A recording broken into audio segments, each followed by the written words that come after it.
Hello, dear fans, friends, and subscribers. Welcome to the Cricket Happening Show. And on this Cricket Happening Show, what was expected happened, and as you know, it was very.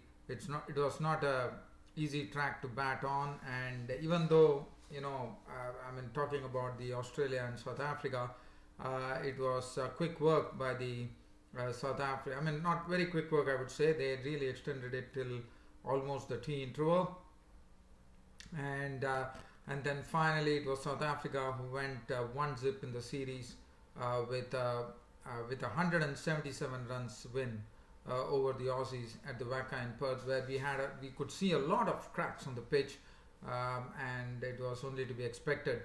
But Kagiso Rabada went off in glory, picked up the man of the match with his 5-wicket haul, which he is such an improved bowler.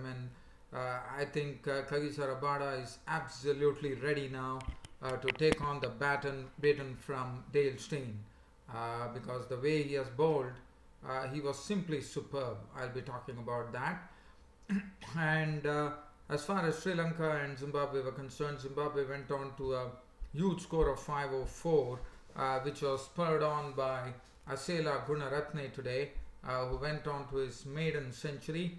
And at stumps, even though Zimbabwe lost two wickets pretty quickly, Brian Chari and the other player Craig Irvine stitched together a partnership and saw to it that they were in control of things, as Zimbabwe replied with 126 for 2 at close of play on the second day. So, but first let's head off to Wacker in Perth and see as to what really happened. So Australia resumed their innings with Peter Neville and Mitchell Marsh at the crease. One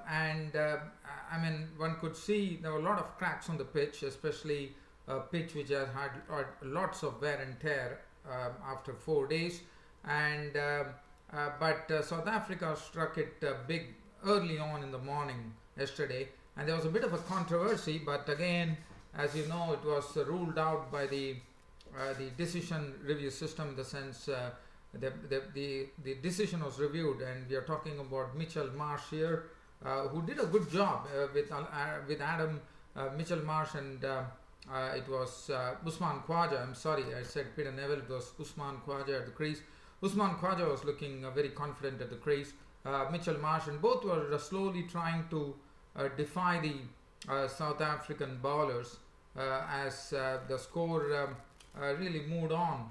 I think they were looking good. They had actually put on a 76-run partnership, and that was the time. In fact, not the second. It was they had taken the score on to 196, and that was the time. There was a bit of controversy. Mitchell Marsh. This was a very good ball from Rabada, which actually came in a long way. In sense, it was a really reverse swing. We could see some real reverse swing from Rabada, and the ball actually wrapping Mitchell Marsh. Mitchell Marsh was forced to actually dig the delivery. It was like a swinging Yorker which was bowled by Kagiso Rabada, and Mitchell Marsh was given not out, and then it was reviewed. And from the review, it was learned that Mitchell Marsh was out, but still the Aussie commentators were still talking about whether the ball would have really gone on to hit the stumps. But nevertheless, whatever be the case, Mitchell Marsh was a goner. LBW bowled Rabada for 26 with 4 fours. After that, we saw Peter Neville come in and join Usman Khawaja, and Peter Neville looked very good at the crease. We saw how he was actually extending his arms, in the sense the way he was actually playing his strokes, which was good to see. Usman Khawaja was looking pretty good at the crease as well, and the partnership slowly started. They had added 50 runs. It was Khawaja and Peter Neville actually adding 50 runs, and that was the time Usman Khawaja was looking very good. He just survived. Tenda Bavuma was given the ball, and Bavuma actually, with the very first delivery, he would have probably got the wicket of Khawaja, but unfortunately it was a no ball. But then Dumini was the one who removed Khawaja before he could get to his century, as Usman Khawaja was LBW bowled Dumini for 97 with 11 fours and 3 sixes. And then Peter Neville was the only sole hope for the Aussies. Mitchell Stark came in, but Kagiso Rabada was brought into the attack, and Kagiso Rabada struck it well by actually getting Mitchell Stark LBW for 13 with 2 boundaries. After that, Philander had Siddle LBW for 13. Hazelwood defied. In fact, Hazelwood and Neville really defied. They pushed on the score. They went beyond the lunch interval, and they kept on pushing the score, and they were trying their bit to defy the South Africans. But again, now this was a wicket. After Siddle was gone, the partnership was a very healthy one, because from 280 for 8 when Siddle departed, the score went on to 345. So it was a 65-run partnership that happened for the 9th wicket between Josh Hazelwood and Peter Neville. Peter Neville was really guarding the fort, one could say, but Hazelwood then, after blocking and also playing some nice strokes, fell a victim, and Tenda Bavuma getting his first maiden test wicket. And what a way to get it, actually. He got Josh Hazelwood's wicket by getting him caught by Elgar for 29 with 5 4. It was good to see Tenda Bavuma really have a trundle, and he really looked good, Tenda Bavuma. And as I said, this pitch on the final day was looking a treacherous track, and I thought Peter Neville and Hazelwood did well to form a 65-run partnership. And then Hazelwood was gone for 29, and then finally it was Keshav Maharaj, the left-arm spinner, who brought an end to the Aussie innings when he had Nathan Lyon LBW for 8 with 1 boundary, and Hazelwood was out for 29 with 5 boundaries. Peter Neville played a good part, but to no avail, as he kept on plugging on, but as I said, it was all over for the Aussies, as the Aussies were bowled out for 361. Peter Neville remained not out on 60 with 6 boundaries. And as far as the bowling is concerned, Kagiso Rabada, what to say about Kagiso Rabada? As I said, he's absolutely ready now to take on the baton from Dale Steyn for sure for South Africa. What a spell of bowling. He was so good. You name it, he had everything. He had a good bouncer. He had the ball which actually jagged away. He also had the ball which you could actually bring it into the batsman, and he had some reverse swing. So, as I said, Rabada possessed all the qualities that a pace bowler could, and that was good to see that Rabada was moving the ball at some good pace. 31 overs, 6 maidens, 92 runs, and 5 wickets for Kagiso Rabada. Other than that, Philander, Dumini, Maharaj, and Bavuma sharing the balance, the other 4 wickets to fall, barring that brilliant run out effected by Bavuma of Warner the previous day. And it was Kagiso Rabada for his 5-wicket haul who was actually named man of the match. In fact, as you know, in the first innings, Kagiso Rabada got 2 wickets, so 7 wickets in the match, and Rabada was given the man of the match award. And so 177 runs victory, and South Africa should be very, very proud of this victory. There's no doubt about it. The reason being, without 2 kingpins in this particular South African lineup, A.B. de Villiers with the bat and Dale Steyn going out to the ball, definitely I think they deserve credit which should be more than what one could have probably given them, because it was a very, very creditable performance from the South Africans to actually bring down the Aussies in the first test match. So they go with all guns blazing, I suppose, in the second test match between Australia and South Africa. So congratulations to South Africa for winning the first test. Now the next match that I'm going to look at is between Zimbabwe versus Sri Lanka. So Sri Lanka resuming on the overnight score, which was 290 for 5, I reckon. They started off and it was Dhananjay de Silva and Gunaratne. Well, Dhananjay de Silva contributed another 27 runs, and then Graham Creamer, who was the best bowler today, actually picked up his wicket when he had him caught and bowled for 127 with 14 very good boundaries in that knock of Dhananjay de Silva. But Gunaratne was along with Pereira, and Dilruwan Pereira, as soon as he came to the crease, he had some special liking for the bowling of Creamer, as he started creaming boundaries of Creamer and also lofted him for a 6.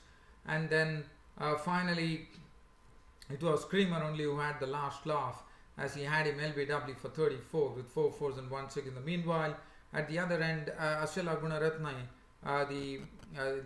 the bloke playing his second test match, was going from strength to strength, because as you know, he made a maiden 50 in his first test match, and in the second test match, with some company coming from Pereira and then from Rangana Herath, the captain, Gunaratne, he had not reached his century, but he was proceeding towards his century at the time. But then Rangana Herath hit a few, played a few strokes to score 27 4 boundaries, becoming a victim of Tripano, who was caught behind.